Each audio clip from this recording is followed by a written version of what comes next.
Agora, no dia 23 de abril, o CNPq liberou uma chamada apresentando a liberação de 25 mil novas bolsas de iniciação científica, que vão ter validade de agosto desse ano até junho de 2021.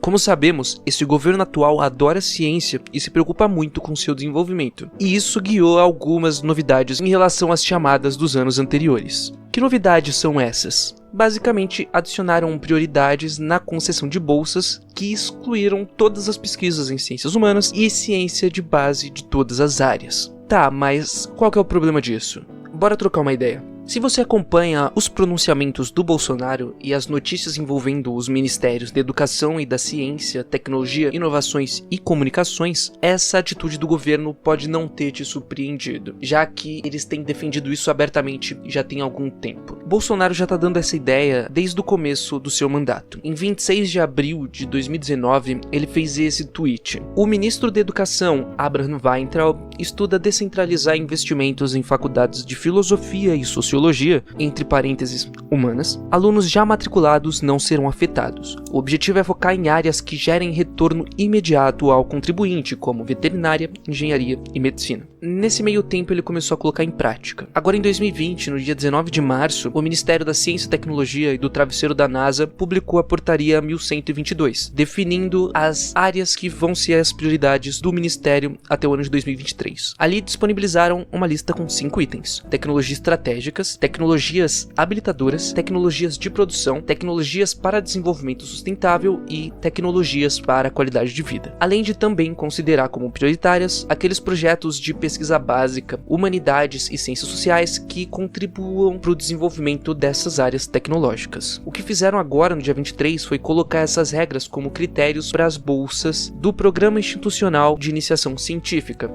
o PIBIC, que concede bolsas a alguns projetos de pesquisas desenvolvidos na graduação. Se a gente olhar com cuidado essas novas regras, conseguimos ver uma coisinha esquisita ali. As duas primeiras palavrinhas que nomeiam esse ministério são ciência e tecnologia. Isso pressupõe que ciência e tecnologia não são a mesma coisa, senão não faria sentido usar essas duas palavras ali. Mas quando olhamos as prioridades, só vemos pesquisas ligadas diretamente à tecnologia e de outras áreas que de alguma forma ajudem a desenvolver elas. E o que é essa tecnologia que tanto priorizam? O Regis de Moraes define tecnologia, mas para chegar nisso ele difere tecnologia de técnica. Para ele, a técnica é essa habilidade que nossa espécie tem de humanizar a natureza, de pegar os compostos naturais e converter em algo novo. Dominar a produção do fogo e criar diferentes utensílios entraria nessa classificação. Já a tecnologia seria o nome dado para as técnicas que são utilizadas exclusivamente por e para os interesses econômicos industriais. A técnica está com a gente desde o Paleolítico.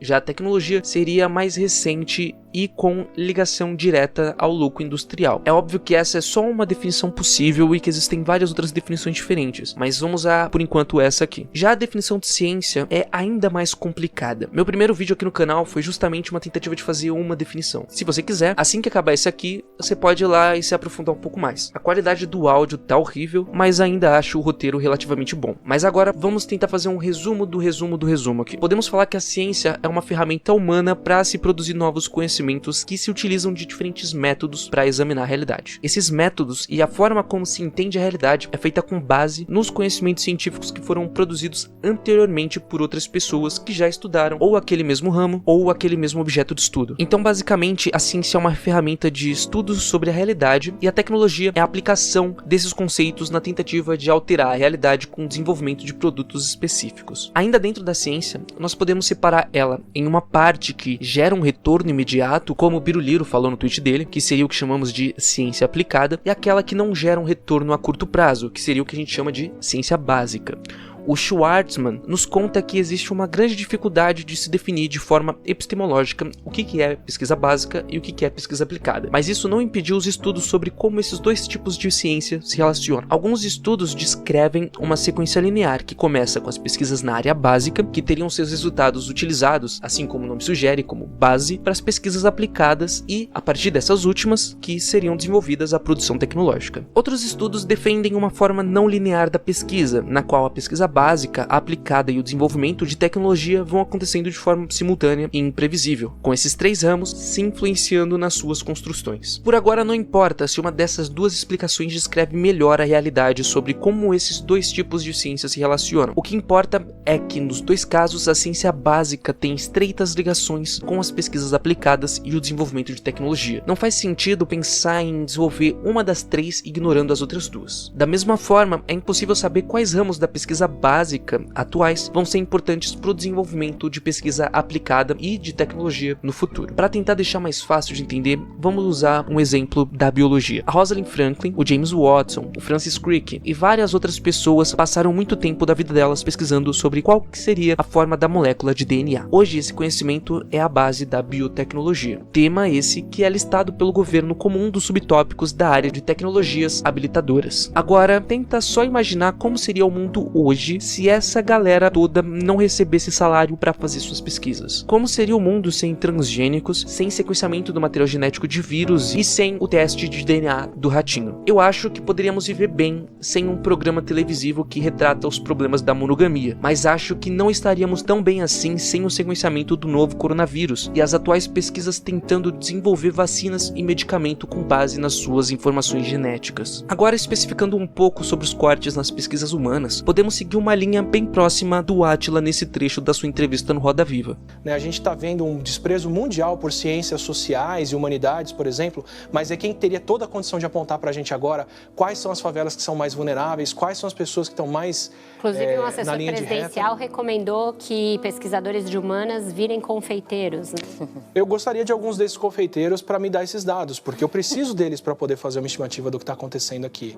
Da mesma forma que a crise atual nos mostra a importância dos dados sobre a distribuição da população nas periferias para entendermos como a pandemia está se espalhando por aqui, também podemos destacar a utilidade de dados sobre a população para acompanhar a distribuição de outras doenças que nos acompanham há muito tempo, como a dengue, por exemplo, e traçar caminhos para sua eliminação. Pelo menos isso se o governo atual e os anteriores se importassem o mínimo com a população. E quem coleta esse tipo de dado são cientistas das humanidades. Da mesma forma que são cientistas dessas áreas que estudam sobre as melhores medidas que podem ser tomadas para a melhoria na qualidade de vida da nossa população, seja pesquisando sobre projetos sociais, educação e até mesmo sobre a sagrada economia do país. Eu explico isso melhor no vídeo O Neoliberalismo e o Fim da Ciência no Brasil, mas podemos falar aqui que essas medidas têm como objetivo acabar completamente com um restinho de autonomia que o país tem para nos manter dependentes dos países ditos desenvolvidos. Se o país tem pesquisa básica própria, seja nas humanidades ou ciências naturais, ele consegue desenvolver sua própria tecnologia e autonomia em relação aos outros países. Se o país ignora as pesquisas básicas nacionais, quem desenvolve tecnologia aqui ainda vai precisar de ciência básica nas suas pesquisas. E de onde que eles vão tirar isso? No fim, vão ficar dependentes do exterior, quando poderia ter um acréscimo de pesquisas básicas de qualidade desenvolvidas aqui e focadas nas nossas especificidades. Liberal fala muito sobre a importância da inovação para as empresas, mas por que na hora de desenvolver tecnologia e ciência aplicada precisamos ficar copiando o que vem de fora? Isso vai fazer com que nossa tecnologia fique muito atrás da tecnologia desenvolvida nos outros países. Se não temos uma boa tecnologia desenvolvida aqui, vamos precisar comprar tudo lá de fora, com um preço ainda mais caro do que teria se fosse desenvolvido e produzido por aqui. Essa tentativa de exaltar a tecnologia enquanto ignora a ciência não é novidade alguma para o governo, que ignora as medidas adotadas pela OMS, e do presidente que lança fake news no seu perfil pessoal, tentando desmerecer órgãos científicos para se colocar num pedestal messiânico. O grande ponto que pouco se fala é que as medidas tomadas pelo Bolsonaro não são tomadas por ele ser ignorante. Veja bem, não que ele não seja, mas ele não passa de um peão na mão de quem lucra de verdade com a destruição das pesquisas aqui no país. Se você quiser se aprofundar nisso, pode assistir esse meu vídeo que acabei de citar aqui, que tá no card. Se quiser se manter atualizado com esse tipo de discussão, não se esqueça de se inscrever aqui no canal para não perder os próximos vídeos. Se tem alguma coisa que você achou que tá errada aqui, pode deixar uma crítica nos comentários, e se gostou, não esqueça de dar o gostei e compartilhar o vídeo por aí. E é isso. Tchau.